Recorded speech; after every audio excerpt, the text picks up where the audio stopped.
تا حالا شده یه جایی بری با خودت بگی من اگه اینجا بمونم تا آخر عمرم هم میتونم اینجا غذا بخورم؟ خوش اومدی. اینجا غار خوشمزه های کوپنهاگ است. توهله.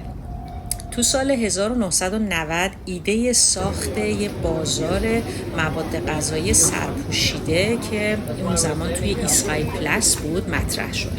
تو سال 97 یه روزنامه نویسنده دانمارکی به اسم پیتر هنگسن توی روزنامه پولیتیکن از شهرداری کوپنهاگ خواست که این ایده رو اجرا کنه و بالاخره با کلی نامه‌نگاری و جمع کردن کلی امضا از آدمایی که تو کوپنهاگ زندگی می‌کردن، شهرداری کوپنهاگ تو سال 2001 با تأسیس این بازار موافقت میکنه و تو سال 2011 بازار میوه و گل کوپنهاگ با 2 سالن سرپوشیده تو سپتامبر افتتاح میشه.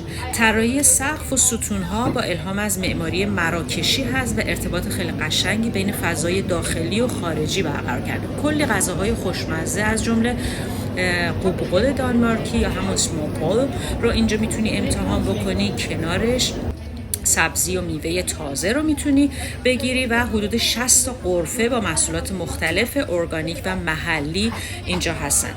بازدید حدود 100,000 نفر توی یک هفته تو سال 2016 نشون داد که این بازار خیلی زود محبوب شده بین دانمارکی ها و البته توریستا.